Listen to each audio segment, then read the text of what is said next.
The new race beds house fruit trees ready for growing in abundance of vegetables. And around the shed has been levelled, making getting the bike in and out a breeze. So, second patio, hangout area with this very modern light. It's got a little bit of logo to it. I really like this. We kept that all. Yeah. There's something about it. You can see all sorts into it. But this is Douglas Earth. So the great thing about it, it's just looking at the referee, and he's throwing his whistle, that is it. That was the last kick of the first half. The goal has been confirmed, and it is England 2, Croatia 2. And for England, obviously, having led twice, that is frustrated. Certainly going to change the mood in the England dressing room. In total, Thomas Tuchel's team talks, I would presume, at half-time. I think they'll be pleased with what we've seen in the offensive third, but defensively, England at times they have looked in trouble. I mean, the first goal that Tinkles were, they were committing bodies into challenges. They got taken out of the play. It was a good finish, one Jordan Pickford will be disappointed with, and then again picked open far too easy, simple ball over the top, and conceded again. There's a lot of good in that for England, but a lot of concern in there for Thomas Tuchel as well. Yeah, well, in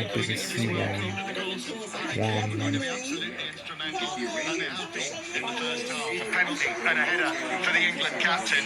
However, the problem has been conceding two at the other end, and Croatia, you cannot underestimate this team. They are a high-quality international football team, and they've shown it, and they've shown their resilience and spirit.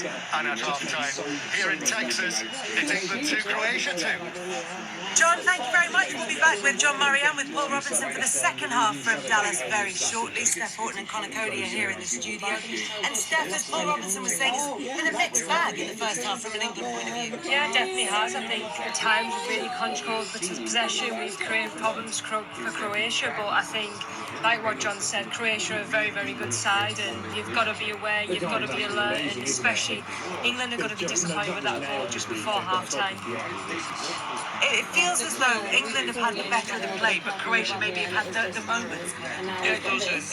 Listen, Croatia are a really experienced team, and that's what experienced teams do. They stay in games as long as possible, and they can create things out of nothing. I actually thought the two Croatia goals for Croatia were fantastic goals. I think you've got to look at them as England fans and as England kind of pundits here tonight. I think we've got to say that they're good goals, but for me, England have controlled large spells. They want to control it more. They want another 5-8 chances that they've had, but it's a really good game for us in the second half. It's really set up perfectly for the second half, and of course it all got underway with Harry Kane and that opening goal from the penalty spot. You pointed out, Conor, that it was an unusual run-up from Harry Kane because he stuttered in the run-up, but he's got form for this. He did it for Bayern Munich against Atalanta, where he noticed that the goalkeeper would come off his line and he waited, and so he would delay it very slightly with that little stutter, and then when that was retaken, in fact that was saved, and then he retook it and again went into the bottom right hand corner. Yeah, firstly, I would say you can take any sort of penalty you want because he's that good at penalties. Secondly, that is really clever because that's something he's thinking of. If he's watching other keepers and how they move and what they do, it's a really, really clever thing to do. And as we all thought, he'd just whip the first one into the top corner and be done with it. And it would just shock me the way he stepped up for that penalty, because I don't see him do that too often. I know we practiced his penalty the day before, so we must have practiced it. He's obviously got with the keeper. Thank God the second one won it. A long time ago, Harry Kane was taking corners. Now he's scoring from them, Steph. What a header and what a delivery. I think when you look at the setup from Croatia's point of view, how are you leaving Harry Kane unmarked? I think we've had a few opportunities from corners with getting first contacts, which is important. And Declan Rice is a great out-swinging corner, but I think the fact that Harry Kane is not marked in that box, but I think if you give him chances like that, he puts it away in a fantastic header, and I think we deserved it at that moment. I think we were fresh, we were energised, we were making runs in advance, and Kane was a big part of that, so to see him get another goal in a World Cup is unbelievable.